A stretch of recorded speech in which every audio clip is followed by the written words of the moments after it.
BNP তো এই বিষয়ে আমরা বিএনপির অনেককে বলতে শুনেছিলাম যে নির্বাহী আদেশে আওয়ামী লীগের কার্যক্রম নিষিদ্ধ করা এটা ঠিক হয়নি, আগে বিচার হোক তারপর। কিন্তু আমরা দেখলাম বিলটা তুলে আইন করা হলো। ঠিক না, দেখুন, এটা একটা পাবলিক পারসেপশনটা আপনাকে বুঝতে হবে। বিএনপি একটা জনগণের দল, তো জনগণ কি চায় এবং বিএনপি কিন্তু যথার্থই যে কাজটি করেছে আমি মনে করি, যেহেতু জনগণ তাকে ভোট দিয়েছে এবং এই জনগণ চাচ্ছে বর্তমান পরিস্থিতিতে আওয়ামী লীগের রাজনীতির বিষয়টি।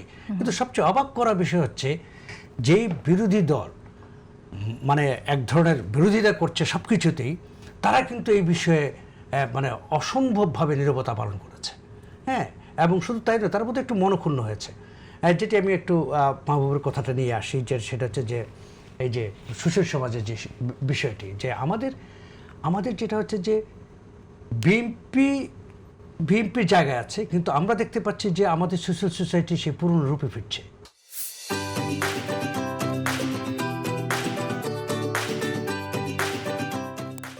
আমাদের গণমাধ্যম কিছু কিছু আবার পূর্ণরূপে ফিরছে, এবং এমনকি সবচেয়ে মজার বিষয়, ইন্টারেস্টিং, আওয়ামী ভূত এসে বিরোধী দলে মানে চেপেছে।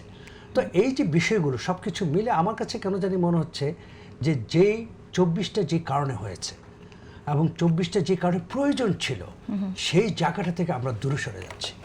এটা আমার শঙ্কার জায়গা। এই জায়গাটাতে আমরা কি আসলেই ওই 24টাকে ধারণ করতে পারছি কিনা, নাকি সেই এটা কিন্তু বিএনপির বিরুদ্ধেও অনেকে এই অভিযোগটা তুলছে। এটা মানে আমি যে কথাটি বলছি এটা তো বিএনপি বা এটা হোল রাষ্ট্র হিসেবে আমি বলছি।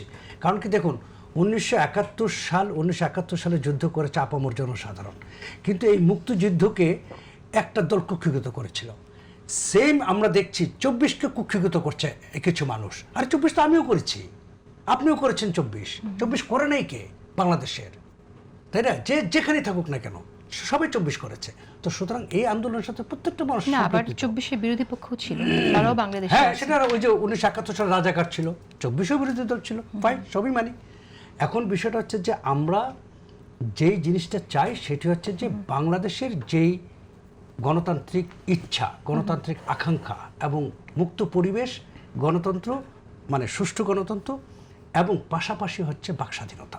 এই যে কতগুলো বিষয় আমাদের, যেটি খুব প্রয়োজন ছিল গত 17 বছরে, আমরা সবচেয়ে বেশি যে জিনিসগুলো হারিয়েছি, গণতন্ত্রকে হারিয়েছি, বাক স্বাধীনতাকে হারিয়েছি, এই জিনিসগুলোকে আমাদের রিস্টোর করা অ্যাজ সুন অ্যাজ পসিবল মানে দরকার।